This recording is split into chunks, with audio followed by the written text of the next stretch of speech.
There is no subconscious.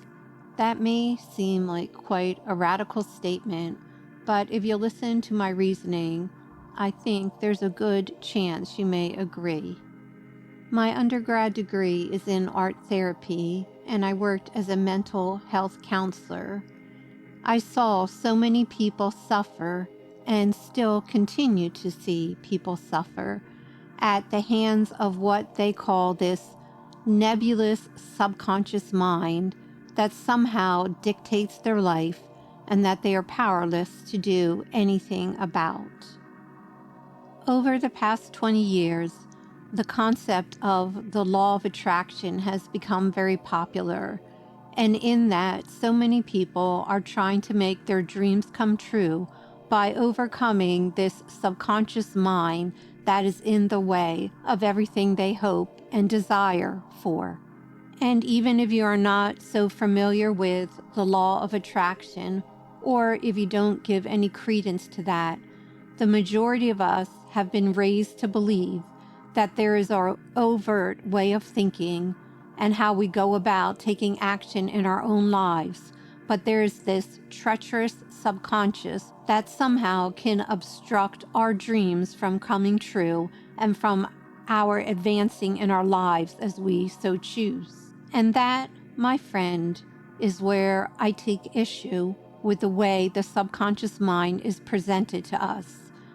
It is told that we are a victim of this thinking that the subconscious mind has, which we don't have control over, and that somehow we are embattled with our way of thinking, and it is almost impossible to change.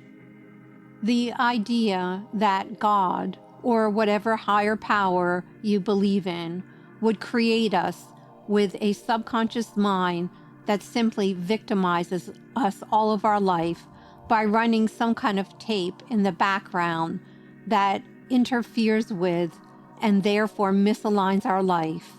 That seems like a terribly cruel way to believe.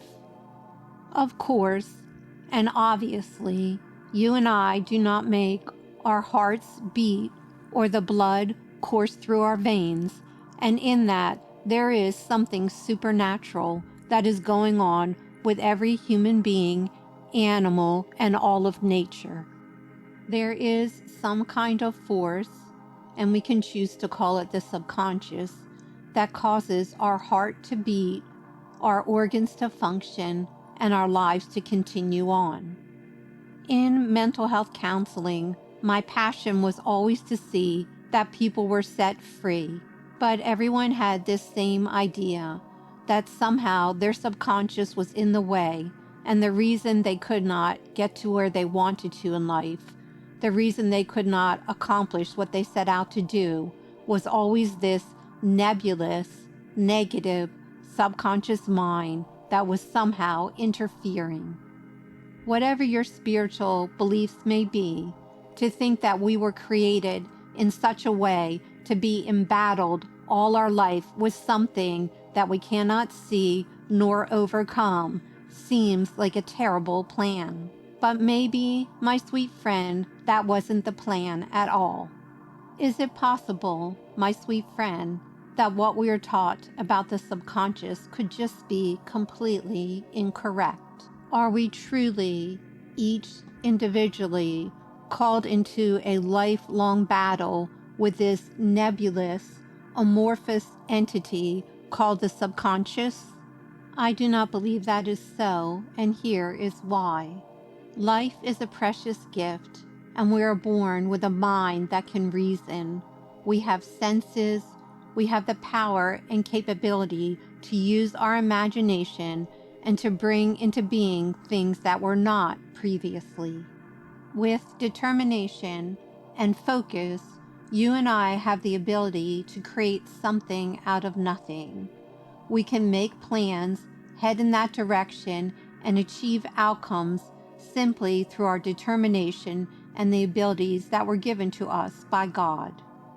Human beings are amazing. They can create, they can build, they can plan, and they can overcome. So what is the truth, my friend?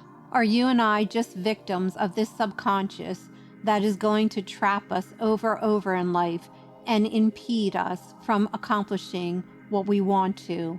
Or are we powerfully and wonderfully made and have the ability to create greatness? Maybe you do not agree with my way of looking at this. Possibly you think that the subconscious is truly undermining you in your life. But then my question would be, is that belief helping you in any way? Even if I would agree with you and say, okay, there is a subconscious and it is undermining you all throughout your life. Does that belief help you in any way?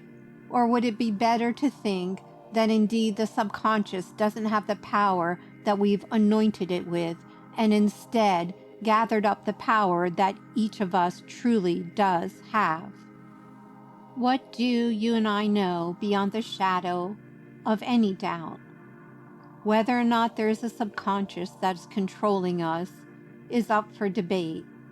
What we want to consider is, does it help you to think that you do have control over much of your life, or does it help you to think that you are a victim of the subconscious and of things that you cannot see?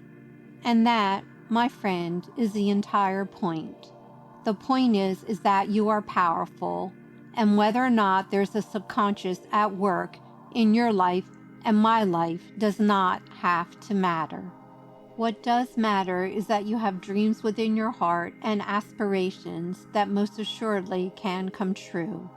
And whether or not there is a subconscious that is trying to derail you is something you just don't need to focus upon.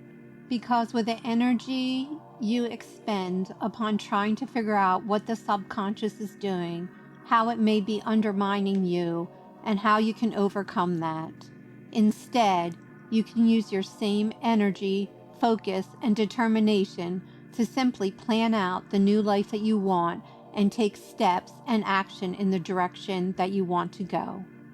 Live from a foundation of strength, always remembering how powerful you are, knowing that the subconscious or any other supposed foe does not have the gifts, talents, abilities, focus, imagination, intelligence, or any of the other attributes that you so encompass.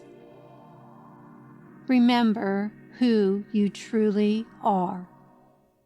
If Swanky Genius encouragements helped your heart, we'd be ever so grateful if you liked, commented, subscribed, shared our podcasts, and check out our book, journal, and coloring book series featuring Lamp the cat and Swanky Genius the bird, who are whimsical best pals at swankygenius.com.